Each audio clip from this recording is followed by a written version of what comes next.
vou falar da matéria do primeiro trimestre da AD de Filosofia. Eu vou começar falando sobre o mito da caverna. Platão ele utilizou a linguagem mítica para mostrar o quanto, na época, os cidadãos eles estavam presos a certas crendices e superstições que tinha na época. E a história do mito da caverna narra a vida de alguns homens que nasceram e cresceram dentro de uma caverna que ficavam voltados para o fundo delas. E ali os moradores, os habitantes, eles só observavam as sombras que refletiam mais luzes que passavam atrás, que eram de pessoas, de objetos, de animais.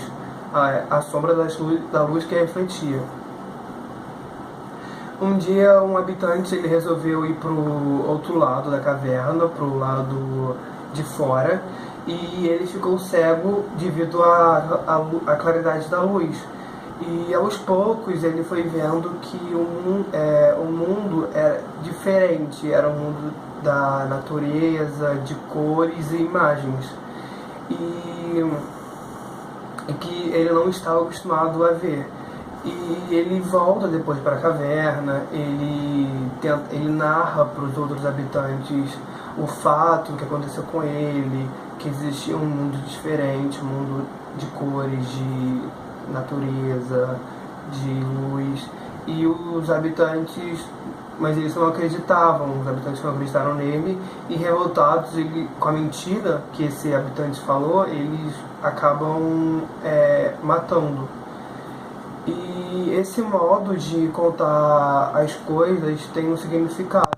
Os prisioneiros somos nós mesmos, que segundo nossas tradições diferentes, hábitos diferentes, culturas diferentes, nós estamos sempre acostumados com as noções sem que elas reflitam, sem que a gente reflita para fazer o juízo correto. Mas nós apenas acreditamos e usamos aquilo que é transmitido para a gente. E a caverna, ela é o mundo ao nosso redor, e que a gente forma as nossas opiniões. E muitas vezes ela é errônea e equivocada, muitas das vezes, que a gente pega preconceitos, pré-juízos, pré-julgamentos. E quando começamos a descobrir a verdade, a gente tem dificuldade para entender e apanhar o real, que no caso é a visão de sair da caverna. E para isso a gente precisa se esforçar muito, estudar, aprender e querer saber. O mundo fora da caverna representa o mundo real, que para Platão é o mundo inteligível, e pelo fato dele possuir formas ou ideias que guardam consigo uma identidade indestrutível e renovável. Imóvel. Renovável não é outra coisa, é imóvel. Isso garante o conhecimento dos seres sensíveis. E o inteligível é o reino das matemáticas, que são um modo de como aprendemos o mundo e construímos o ser humano, a sociedade, o conjunto. E agora eu vou falar da dualidade para Platão. Para Platão existem dois mundos, que são das ideias e dos sentidos. Essa é a dualidade da realidade para Platão.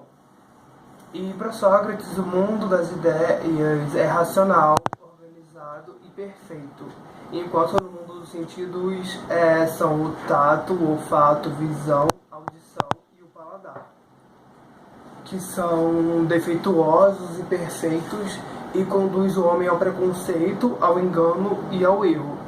Essa concepção de Platão surgiu lá no período dos pré-socráticos, exatamente com Heráclito e Parmênides. Platão diz que percebemos duas realidades, que uma é o sensível, que é pelos sentidos, e o inteligível, que ela é percebida pela razão. Agora eu vou falar dos sofistas com Sócrates e o que um seguia, o que o outro pensava. Os sofistas, eles buscavam o sucesso e eles ensinavam as pessoas que procuravam os ensinamentos como conseguir o sucesso também. E para os sofistas era necessário fazer carreira. Os sofistas, eles se gabavam muito por saber tudo e fazer tudo. E para eles aprender era coisa muito passiva e facílima, sem falar que eles também cobravam para ensinar. Já Sócrates, ele buscava a verdade e ele sempre tentava transmitir para os seus discípulos para tentar descobrir a verdade também. Sócrates, ele quer chegar à verdade desapegando sempre dos prazeres e dos bens materiais. Já os sofistas, eles usavam o poder da retórica. Eles não se importavam qual é o meio para o convencimento. Eles não visavam o bem ou o mal. Eles eram chamados de advogados profissionais da época. E eles foram os primeiros filósofos do período socrático. Eles também mostravam as pessoas a se defenderem dos seus interesses particulares e cobravam pelos seus trabalhos. Sempre cobravam pelos seus trabalhos. E os sofistas, eles eram grupos de filósofos que viajavam pela polis, que é onde discursavam, onde eles tinham contato com o público, onde eles mostravam o trabalho deles, ensinavam as suas artes. Os sofistas, eles foram mestres da oratória, que vendiam para o cidadão, para qualquer habitante, as suas habilidades com um discurso fundamental para a política.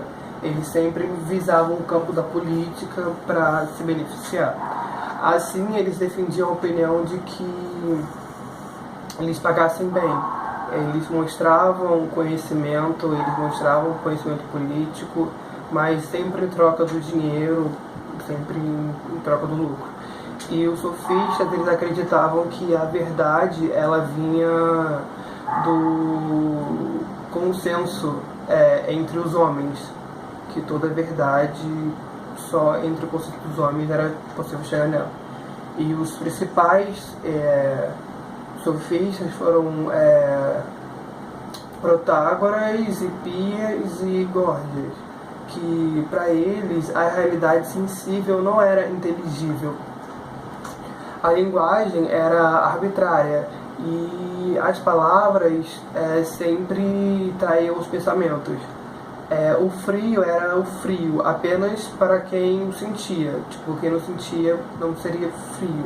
E os sofistas destruíram a fé que a juventude tinha nos deuses Olimpo, que se baseavam no medo, na divindade, essas coisas. E Sócrates, ele investigava a natureza, investigava a constituição das coisas. Ele era um ser prezava o seu conhecimento. Ele fazia muitas críticas às políticas sociais e ele sempre desenvolve os seus filósofos a pensar. E ele também visava o bem, a virtude e sempre a verdade. Isso era o lado junto bom do Sócrates. Ele tentava ser bom e justo. E Sócrates também duvidava da ideia sofista que a virtude ela poderia ser ensinada. Ele acreditava que a moral era uma questão de inspiração. Que a moral era uma questão de inspiração e que não era de parentesco, pois nem os filhos poderiam ser parecidos com os pais, que seria meio que impossível ou tão difícil. E ele acreditava que ao se relacionar com os membros do parlamento, a própria pessoa estaria fazendo de hipócrita, ela seria uma pessoa hipócrita para ele. Sócrates também, ele tinha o seu ideal e moral que exigia fundamental a verdade. Isso se distinguia principalmente dos sofistas. Sócrates, ele revolucionou muito o mundo com o seu modo de pensar, o seu modo de pensar do jeito dele. A sua filosofia se diferenciou dos pré-socráticos com um jeito novo de chegar à verdade, diferente dos sofistas. E esse jeito novo, ele consiste em reconhecer primeiro a própria ignorância, reconhecendo o seu erro, a sua ignorância, para partir na busca de saber mais coisas, de saber mais coisas do mundo. E a frase mais conhecida que exemplifica isso é "sei que nada sei", que era o que ele usava. E o seu método parte da destruição daquilo que não é verdade. E através de perguntas que Sócrates ele leva muitas vezes para o oponente, que seria o sofista, ele sempre leva essas perguntas a reconhecer a sua ignorância, ele sempre tentando desmontar suas certezas. E ao entrar no templo de Apolo, ele se deparou com um oráculo escrito na porta que dizia assim: consente-se a si mesmo. Uma voz misteriosa, ela tinha no seu interior, que ele chamava de Daimon, e revelou que essa seria a sua missão. E a partir daí, o Sócrates ele começou a se dedicar mais ainda para a filosofia. E na política, ele não se tornou muito atuante. Ele sempre que era convidado para presidir na assembleia de julgamento, ele cumpria com seu dever de cidadão ateniense, mesmo que na maioria das vezes ele votasse contra a condenação de alguns prisioneiros injustamente condenados. Ele votava contra por causa que ele sabia que eram prisioneiros que estavam lá por injusta causa. E como já falei, o Sócrates ele destrói o saber dele por meio das perguntas para desconstruí-lo, e sempre na procura da definição de conhecimento. E Platão ele ilustra muito bem isso nos seus diálogos sobre essas perguntas para ele mesmo acabar com a ignorância dele. E é bom lembrar também que Sócrates às vezes ele não conseguia chegar à resposta definitiva, ele sempre ficava numa dúvida, por mais que se fosse pequena ele ficava. E ele sempre também buscava no conceito suas discussões que acabavam levando a nenhuma conclusão. Tipo, ele sempre pegava isso como aprendizado para ele. Agora eu vou falar a comparação, a diferença dos monistas, dos pluralistas, aí vai. O monismo ele era a teoria filosófica que defendia a unidade da realidade, e como se fosse um todo, se fosse um só. Ou seja, a identidade entre mente e corpo por oposição ao dualismo ou ao pluralismo. Ou seja, o monismo é diferente do pluralismo. E a afirmação da realidade é separada. E se entendia no monismo que uma substância primária daria forma a outra diversidade, onde tudo se forma a partir de uma coisa em si. De acordo com o tipo mais conhecido de monismo, mente, corpo, elas são uma coisa só, a mesma. Assim haveria pelo menos duas espécies de monismo: o monismo que reduz o corpo à mente e o monismo que reduz a mente ao corpo. O monismo que reduz o corpo à mente, ele é conhecido como imaterialismo e foi defendido por George e pelos esse é o nome, behavioristas, eu acho. Behavioristas. E o monismo que reduz a mente ao corpo é conhecido como materialismo e foi e continua sendo defendido por diversos filósofos, psicólogos e cientistas cognitivos. Vou falar um pouco dos principais representantes do monismo, que seria o Tales de Mileto, que fala que a a água está presente em todas as coisas. Pitágoras, que fala que o primeiro elemento era um número. Heráclito, que falava que o fogo é o transformador interminável. E o Anaximandro de Mileto, que dizia que todos os elementos são um único comum. E Parmênides, que defendeu a essência. E agora eu vou falar um pouco dos pluralistas. Os pluralistas, eles não compartilhavam da mesma forma de pensar dos monistas, pois não adquirem que essa ideia dos monistas de uma substância única e primária daria a constituição do universo. E para eles, para os pluralistas, existiam vários princípios para falar da origem, e não apenas um, como afirmavam os monistas, sendo, segundo o dicionário da filosofia, o termo pluralismo ele pode ser muito usado para expressar todo tipo de doutrina que defende a existência de mais uma realidade, que não existe só uma, que existe mais de uma realidade ou tipo de realidade. O termo pode ser usado, o termo do pluralismo, ele pode ser usado para expressar múltiplas realidades. No sentido mais amplo, o reconhecimento da diversidade faz com que o conceito seja usado frequentemente de modo mais diverso e com uma ampla gama de questões, uma visão mais ampla, mais aberta, principalmente em política, na política, que é o reconhecimento de que vários partidos que existem, eles possuem igual direito ao outro, ao exercício do poder político, segundo a procedimentos que existem eleitorais.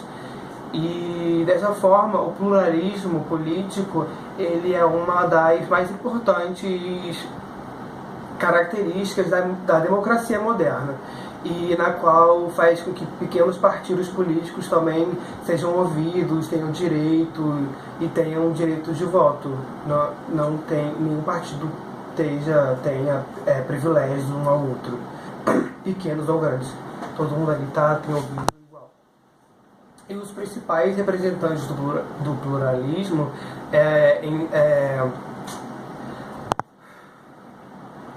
Demócrito, que falava que a ideia do átomo está presente em todas as coisas existentes, de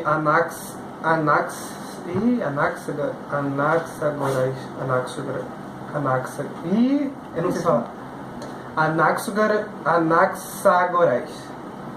Dizia que sementes diversas controlam tudo o que tivesse vida, tipo planta, mato, fruta, tudo. E Empédocles, que falava que a essência de todas as coisas são os 4 elementos: água, terra, fogo, ar. Esses são os principais representantes do pluralismo, os 3.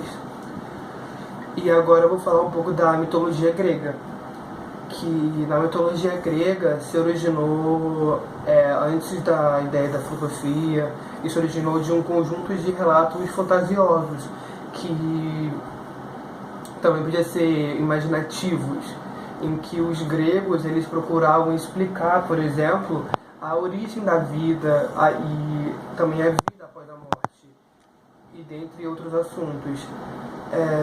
Os deuses gregos que na época acreditavam que existiam os deuses gregos, eles eram homenageados de diversas formas, e o jeito também mais comum era por meio de jogos e competições, e muito esportivas também. E desse